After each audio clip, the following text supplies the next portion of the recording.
Bienvenue sur Clapotis. Alors dans cet épisode 2 consacré à l'étude de Mes forêts d'Hélène Dorion, nous allons aborder une nouvelle thématique avec Anthony Sauron qui consiste à s'intéresser au contexte d'écriture de Mes forêts. Alors bonjour Anthony. Bonjour Cécile. Donc cet épisode 2, on y va, on parle du contexte de création. Qu'est-ce que tu pourrais dire aux jeunes pour justement qu'ils comprennent comment Hélène Dorion a réalisé Mes forêts? Oui, alors quand on parle de contexte, on pourrait peut-être qualifier les contextes dont on va parler. On va parler d'un contexte un peu temporel pour bien montrer à quel moment elle écrit et où l'inspiration lui vient, et un petit peu aussi le contexte, disons, géographique, parce que on ne pourra pas parler de cette poésie sans faire référence au lieu où se situe la poétesse. Alors sur le contexte temporel, pour être très simple, Hélène Dorion a vécu comme chacun d'entre nous, chacun d'entre vous, si je m'adresse aux auditeurs, le confinement. Donc elle était confinée comme chacun d'entre nous. Elle était confinée dans un endroit un peu particulier puisque, comme on l'a déjà dit, Hélène Dorion est une Québécoise. Elle habite donc dans la région du Québec, et elle a en particulier, elle vit dans une région précise qui s'appelle l'Estrie. Donc si nos auditeurs regardent une carte, ils verront que on suit le fleuve Saint-Laurent.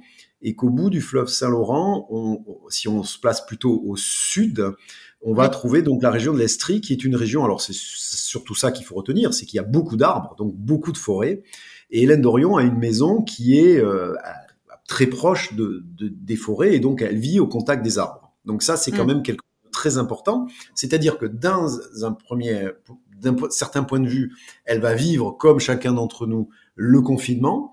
Mais d'un autre côté, elle a une proximité avec les arbres, donc la possibilité, je dirais, de sortir un petit peu de chez elle et tout de suite de se trouver au contact de cette nature qui va l'aider, en quelque sorte, à traverser cette période que nous avons tous vécue et qui était si difficile. Donc ça, c'est vraiment très important. Donc, un contexte temporel, dont elle parle souvent dans ses entretiens, et un contexte géographique avec la présence de ces forêts. Donc, on ne peut pas imaginer, et elle l'a très bien dit, que ce recueil soit sorti de rien. C'est pas un recueil ex nihilo, c'est un recueil qui a été généré par une inspiration liée à un moment de la vie de la poétesse et à un contexte géographique.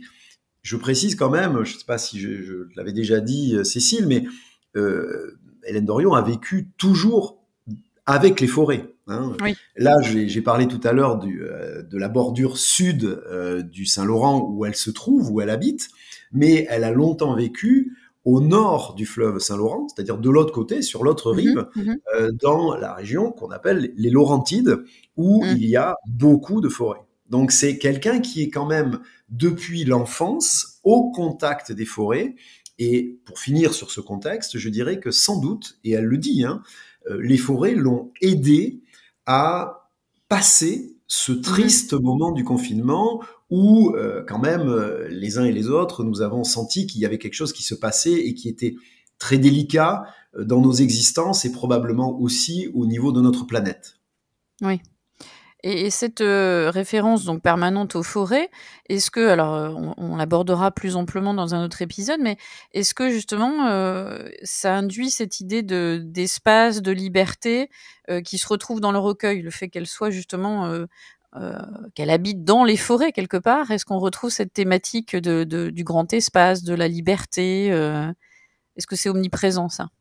Alors, je vais dire oui et non. Parce que quand on parle de grands espaces, il ne faut pas oublier qu'on est sur le continent américain, donc on a dans notre imaginaire l'idée effectivement de grands espaces, de liberté, de vastitude. Et c'est vrai, et nos éditeurs doivent s'en rappeler, qu'on est sur des kilomètres carrés beaucoup plus importants que notre territoire hexagonal français, bien entendu. Mais il faut faire très attention, parce que la forêt, pour Hélène Dorion, c'est pas uniquement une idée de je me balade, c'est la liberté, je cueille des champignons. C'est pas pour ça que je posais la question. Et ta question est très importante, me semble-t-il, parce que effectivement, quand elle est en forêt, et elle, encore une fois, sa poésie le montre ou le met en perspective, mais elle le dit aussi dans les entretiens qu'elle a pu avoir, en réalité, la forêt, elle induit des inquiétudes. elle induit aussi des tourments, elle induit des pensées qui ne renvoient pas qu'à la sérénité, loin de Mmh. là. Mmh, mmh, Et mmh, mmh. ça, c'est vraiment important. C'est-à-dire que quand elle est en forêt, c'est l'éveil de sentiments, de sens, de sensations, d'émotions, mais pas uniquement qui aurait à Voilà, voir avec de la sérénité. Donc voilà. là, on serait, et c'est pour ça que ta question est fondamentale, on serait dans un contresens, et ça, je le dis vraiment à nos Oui, auditeurs, si on se contentait de dire, bon, finalement, les forêts, c'est l'expérience de la liberté, le contact avec la nature, tout ça, c'est, voilà, c'est ça. employant des termes familiers, c'est plutôt cool. En réalité, c'est Oui, beaucoup ce plus serait un complexe que ça. cliché, facile. Ça Exactement, serait un cliché facile exactement, de se dire: «Bon, bah, mes forêts de Dorion, c'est, ah oui, la liberté, la nature et cetera et cetera».